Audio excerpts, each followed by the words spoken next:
ଭାଇ କ'ଣ ନମସ୍କାର। ମୁଁ ଅଛି ଦାମୁଗୁରୁ, ଗାଁଟା ଅଛି ଗିଲିଗୁଡ଼ା, ପଞ୍ଚାୟତଟା ଅଛି ଭୂଷାଣଗୁଡ଼ା, ବ୍ଲକ କୁନ୍ଦ୍ରା ଆଉ ଜିଲ୍ଲା କୋରାପୁଟ। ଗୁରୁ ଏ ଯେଉଁ ସୋସିଆଲ ମିଡ଼ିଆରେ ଏବେ ଆମେ ଦେଖିବାକୁ ପାଇଲୁ ଭିଡ଼ିଓ କେତେଟା ଯେଉଁକି ଆପଣମାନଙ୍କର ନାଁରେ ତିନିଟା ଗୁରୁଙ୍କ ନାଁରେ ଯେଉଁ ବ୍ୟାନ୍ କରିବା କଥା କହୁଛନ୍ତି। ଆପଣ ତ କୋରାପୁଟ ଡିଷ୍ଟ୍ରିକ୍ଟର ଲୋକ, ନବରଙ୍ଗପୁର ଡିଷ୍ଟ୍ରିକ୍ଟରେ ଆପଣ ନାଟ ଶିଖେଇ ପାରିବେ ନାହିଁ, ଆପଣ ଅଶ୍ଳୀଳତାକୁ ନେଇକି ନାଟ କରୁଛନ୍ତି, ଆପଣ ଯେଉଁ ମାନେ ନିୟମ ଉଲ୍ଲଂଘନ କରିକିନା ଆପଣ ନାଟ ପରିବେଷଣ କରୁଛନ୍ତି। ଏଇସବୁ ବିଭିନ୍ନ ପ୍ରକାର ଆପଣଙ୍କ ଉପରେ ଯେଉଁ ଇଲିଗେସନଟା ଯେଉଁ ଲାଗିଛି ଆଉ ଯେଉଁ ସୋସିଆଲ ମିଡ଼ିଆରେ ଘୁରି ବୁଲୁଛି, ଏଇ ବିଷୟରେ ଆପଣଙ୍କର କ'ଣ ମତ ରହିବ? ଦେଖନ୍ତୁ ଆଜ୍ଞା, ଆମର ନାଟକ କୌଣସି ନାଟକରେ ଅଶ୍ଳୀଳତା ନାହିଁ। ହଁ, ଟିକେ ଟିକେ ଅଛି, ମୁଇଁ ସମ୍ପୂର୍ଣ୍ଣ ସେଟାକୁ ମୁଇଁ କହୁନାହିଁ, ଟିକେ ଟିକେ ଅଛି, ସେଟାକୁ ମୁଁ କ୍ଷମା ଚାହୁଁଛି। ମୋତେ ଦର୍ଶକ ବନ୍ଧୁ ଯଦି ଭୁଲ ବଶତଃ କରିଥିଲେ ମୁଇଁ ଦର୍ଶକ ଆଗରେ କ୍ଷମା ମାଗୁଛି। କିନ୍ତୁ ସେ ଜିନିଷ ଅତ୍ୟଧିକ ମୋର ନାଟରେ ନାହିଁ। କୌଣସି ନାଟରେ ବି ଦେଖନ୍ତୁ, ପ୍ରମାଣ ଦିଅନ୍ତୁ, କୌଣସି ନାଟରେ ମୋର ଅଶ୍ଳୀଳତା ନାହିଁ। ନୃତ୍ୟରେ ହେଉ କି ଗୀତ ହେଉ କି ପୋଷାକ ପରିଧାନରେ ମିଶା କୌଣସି ଏ ଅଶ୍ଳୀଳତା ନାହିଁ। ତାପରେ ଆମର ନବରଙ୍ଗପୁର ମୋର ଗୁରୁମାନେ ସମସ୍ତଙ୍କୁ ମୁଁ ହାତ ଯୋଡ଼ି ଅନୁରୋଧ କରି କହୁଛି, ମୁଇଁ ଯଦି ଭୁଲ କରିଥିଲେ ମୋତେ କ୍ଷମା କରନ୍ତୁ। କିନ୍ତୁ ଏଇ ବ୍ୟାନ୍ କଥା ଯେଉଁଟା ମୋତେ ନବରଙ୍ଗପୁର ଜିଲ୍ଲାରେ ବ୍ୟାନ୍ କରିବାକୁ ଚାହୁଁଛନ୍ତି, ମୋର ଦୋଷ କ'ଣ, ମୋର ଭୁଲ କ'ଣ, ମୁଇଁ କାହିଁକି ମୁଇଁ ନବରଙ୍ଗପୁର ଜିଲ୍ଲାରେ ନାଟ ଶିଖି ପାରିଲିନି? ମୋର କି ଭୁଲ କରିଛି? ଭୁଲ ତ ମୁଇଁ କିଛି କରିନାହିଁ। କାହାର ମୁଣ୍ଡ ମାରିକି ଖାଇ ନାହିଁ କି କୌଣସି ଲୋକଙ୍କର ଖାଇବା ଜିନିଷକୁ ମୁଇଁ ଛଡ଼ାଇକି ଖାଇ ନାହିଁ। କାହିଁକି ବିନା କାରଣରେ ମୋତେ କାହିଁକି ବ୍ୟାନ୍ କରାଯିବ ନବରଙ୍ଗପୁର ଜିଲ୍ଲାରେ? ଦର୍ଶକ ଚାହୁଁଛନ୍ତି ବୋଲି ମୋତେ ଡାକିକି ନବରଙ୍ଗପୁରରେ ଆସନ୍ତୁ ବୋଲିକି କହିଲେ, ଆଜ୍ଞା ଗଲେ ଡାକିଲେ ହିଁ ଆମେ ଯାଇକିରି ନାଟ ଶିଖାଇବାକୁ ଯାଉଛୁ କି ନାଟ ବି ନେଉଛୁ। ଆଉ ଗୋଟେ କଥା ରହିଗଲା କ'ଣ, ଆମର ନବରଙ୍ଗପୁର ଜିଲ୍ଲାରେ ମୋର ଶିଷ୍ୟମାନେ ଅଛନ୍ତି 60 ଜଣ। ଯଦି ମୁଇଁ ନବରଙ୍ଗପୁର ଜିଲ୍ଲାରେ ନାଟ ଶିଖେଇବି ନାହିଁ ବୋଲେ ତାଙ୍କର ଜୀବନ ଜୀବିକା ଉପରେ ପ୍ରଭାବ ପଡ଼ିବ। ଏ ନାଟ ମାଧ୍ୟମରେ ସେ କିଛିଟା ପଇସା ସେମାନେ ପାଉଛନ୍ତି, ଆଉ ତାଙ୍କର ଘରର ପରିବାର ଚଳାଉଛନ୍ତି। ସେମାନେ ନାଟ ଶିଖେଇକି ରାତି ଯାକ ନାଟ କଲେ, ସକାଳେ ହେଲେ ତାଙ୍କୁ କିଛିଟା ପଇସା ମିଳୁଛି, ସେ ପଇସା ତାଙ୍କର ପରିବାର ଚଳୁଛି। ଯଦି ମୋତେ ବ୍ୟାନ୍ କରିଦେଲେ, ନାଟ ମିଳିବ ନାହିଁ ବୋଲେ ତାଙ୍କୁ ରହିଯିବେ, କୁଆଡ଼େ ଯିବାର ନାହିଁ।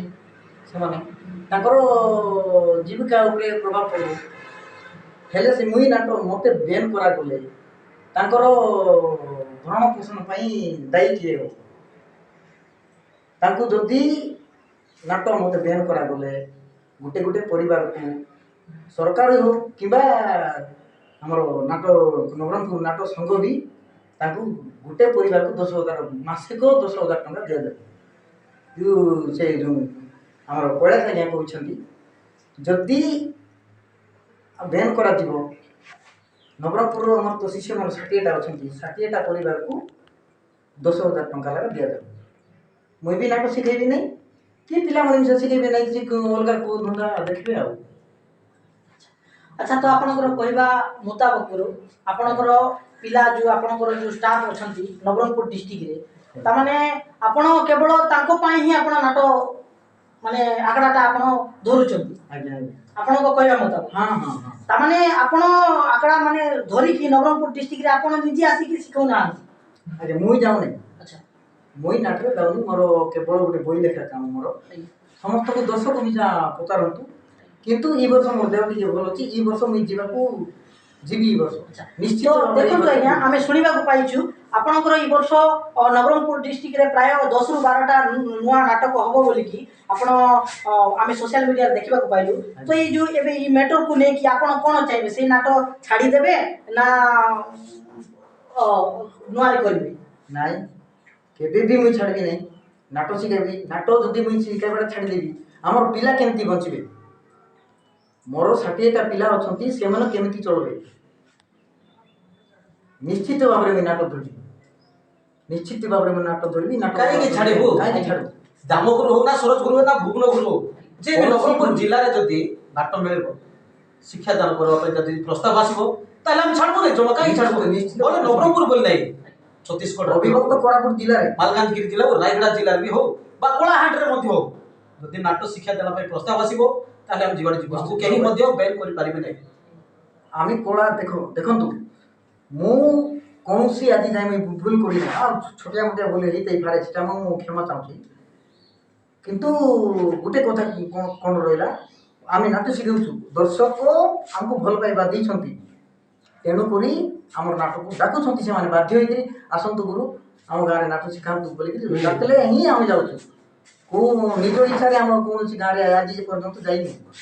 ଦର୍ଶକ ପସନ୍ଦ କଲେ ହିଁ ପସନ୍ଦ କରିକି ଆମକୁ ଡାକୁଛନ୍ତି, ନାଇଁ ଗୁରୁ ତମେ ଆସ ଆମ ଗାଁରେ ନାଟ ଶିଖାନ୍ତୁ ବୋଲି ଯାଇକି ଆମେ ନାଟ ଶିଖାଉଛୁ। ଆଉ ବିନା ସେମାନେ ନ ଡାକିଲେ ଆମେ କାହିଁକି ଯିବୁ? ଆମେ ବାଧ୍ୟ ହେଇକରି ଯାଉନୁ, କେବେ ମଧ୍ୟ ବାଧ୍ୟ ହେଇ ଯାଉନୁ। ତ ଦର୍ଶକ ବନ୍ଧୁ ଦେଖିଲେ ଆପଣମାନଙ୍କର କମେଣ୍ଟ ଥିଲା ଯେ ଦାମୁ ଗୁରୁ ଏବଂ ସରୋଜ ଗୁରୁ ଆଉ ଭୁବନ ଗୁରୁଙ୍କୁ ସାକ୍ଷାତ କରିକି ତାଙ୍କର ଯେଉଁ ତାଙ୍କର ଷ୍ଟେପ୍ କ'ଣ ରହିବ ଆଗାମୀ ପିରିୟଡ଼ରେ ଏ ଯେଉଁ ଇରିଗେସନକୁ ଦେଖିକି ଆପଣମାନଙ୍କର କମେଣ୍ଟ ଆଜି ପୁରା ହେଇଗଲା। ତ ଦର୍ଶକ ବନ୍ଧୁ ଆମେ ଭେଟିଥିଲୁ ସରୋଜ ଗୁରୁ ଏବଂ ଦାମୁ ଗୁରୁଙ୍କୁ। ତ ତାଙ୍କ ବିଷୟରେ ତାଙ୍କେ ନିଜେ କହିଲେ କ'ଣ କହିବାକୁ ଚାହୁଁଥିଲେ ଆପଣମାନେ ଶୁଣିଛନ୍ତି। ତ ଆପଣମାନେ ନିଜେ କମେଣ୍ଟ ମାଧ୍ୟମରେ ଜଣାନ୍ତୁ ଯେ ନବରଙ୍ଗପୁର ଡିଷ୍ଟ୍ରିକ୍ଟର ଯେଉଁ ଭିଡ଼ିଓଟା ଘୁରି ବୁଲୁଛି ସୋସିଆଲ ମିଡ଼ିଆରେ ସେଇଟା, ଆଉ ଏବେ ଯେଉଁ ଦାମୁଗୁରୁ ଏବଂ ସରୋଜ ଗୁରୁ ଯେଉଁ କଥା କହିଛନ୍ତି, ତ ଏଇ ଦୁଇଟା ଭିଡ଼ିଓକୁ ଆପଣମାନେ ତାଲମେଲ କରିକି ଦେଖନ୍ତୁ ଯେ କେଉଁଟା ଠିକ୍ କେଉଁଟା ଭୁଲ। କମେଣ୍ଟ ବକ୍ସ ଖୋଲା ଅଛି, ନିହାତି ଭାବରେ କମେଣ୍ଟ ଲେଖିପାରନ୍ତି। ଗୋଟେ ପଦ କହିବି, ଆଜ୍ଞା। ମୁଁ ନବରଙ୍ଗପୁର ଜିଲ୍ଲାର ସମସ୍ତ ଗୁରୁ ଭାଇମାନଙ୍କୁ ହାତ ଯୋଡ଼ୁଛି, ଆଗାମୀ ଦିନରେ ଏମିତି ଭୁଲ ପ୍ରମାଣିତ କରି ଗୋଟେ ଗୁରୁଙ୍କର ନାଁରେ ଅପମାନ କରନ୍ତୁ ନାହିଁ, ବଦନାମ କରନ୍ତୁ ନାହିଁ, ଯାହାଫଳରେ କି ଭାଇଚାରା ଆମର ନଷ୍ଟ ହୋଇଯିବ, ଜିଲ୍ଲା ଉପରେ ଫାଟ ସୃଷ୍ଟି ହେବ, ଫାଟ ସୃଷ୍ଟି ହେବ। ଜିଲ୍ଲା ଭିତରେ ଫାଟ ସୃଷ୍ଟି ହେବାକୁ ଯାଉଛି। ନିଜେ ବି ଜଣେ ଜଣେ ଗୁରୁ ନିଜର ନାଟକ ବି ସେମିତି ଭଲରେ କର, ଲୋକଙ୍କର ନାଟକ ବି ଭଲରେ କରିବାକୁ ଦିଅ, ସେଇଟା କୁହ। ଆଉ ଅପମାନିତ ନିନ୍ଦା ଏସବୁ କର ନାହିଁ କୌଣସି ଗୁରୁକୁ ମଧ୍ୟ। ମୁଁ କହିବାକୁ ଚାହେଁ ଯିଏ ଯଦି ଭୁଲ କରିଥାଏ ତାକୁ କୁହନ୍ତୁ, ଯିଏ ଭୁଲ କରିଛି ତାକୁ ଆମେ ସ୍ୱୀକାର କରୁଛୁ। ନିଶ୍ଚିତ ଭାବରେ ମୁଁ ଭୁଲକୁ ସ୍ୱୀକାର କରିବି, ମୁଁ ଗ୍ରହଣ କରିବି। କିନ୍ତୁ ବିନା କାରଣରେ ଆମକୁ ଅପମାନ କରାଯାଉଛି। ଦାମଗୁରୁକୁ, ଶରତ ଗୁରୁକୁ, ଭୁବନ ଗୁରୁ ଏମିତି ହେଲେ ଲୋକ ଜାଣିଥାନ୍ତି ନା, କାହିଁକି ଗୋଟେ ଭୁଲ କରିଥିବେ ବୋଲିକିରି ତ ଦାମଗୁରୁ ଆଉ ଶରତ ଗୁରୁ, ଭୁବନ ଗୁରୁକୁ ବ୍ୟାନ୍ କରାଯାଉଛି ବୋଲି ସମସ୍ତେ କହୁଛନ୍ତି ନା। ମାତ୍ର କିନ୍ତୁ ଆମେ କିଛି କୌଣସି ଜିନିଷ ଆମେ ଭୁଲ କରିନି। ଦେଖନ୍ତୁ, ଲୋକ ଯୋଉଟା ଚାହୁଁଛି କହିବି ବୋଲେ ବହୁତ ଗୁଡ଼େ ଅଛି। ନବରଙ୍ଗପୁର ଜିଲ୍ଲାର ଗୁରୁଙ୍କର ନାଟ ବିଷୟରେ କହିବି ବୋଲେ ବହୁତ ଗୁଡ଼େ ଅଛି। ଆମେ ବି ଜାଣିଛୁ, ତାଙ୍କର ନାଟ ବି ଦେଖିଛୁ, ତାଙ୍କୁ ପ୍ରସ୍ତାବ ମଧ୍ୟ ଦେଇଛୁ ଆମର ଜିଲ୍ଲାରେ ନାଟ ମନ କରାଇବା ପାଇଁ। ଦାମଗୁରୁ ମଧ୍ୟ ନିଜେ ଦେଇଛନ୍ତି, ମୁଇଁ ମଧ୍ୟ ଦେଇଛି। ଆମେ ଦୁଇ ଭିତର ତାଙ୍କର ନାଟ ମାନଙ୍କୁ ପ୍ରସ୍ତାବ ଦେଇଛୁ। ନବରଙ୍ଗପୁର ଜିଲ୍ଲାର ନାଟକୁ କୋରାପୁଟ ଜିଲ୍ଲାରେ, ମାଲକାନଗିରି ଜିଲ୍ଲାରେ ନାଟ ବୁଲେଇଛୁ ଆଣିକି। ତାଙ୍କୁ ବଣା ବି ଦେଇଛୁ, ଭୁଲି ଯାଇଛନ୍ତି।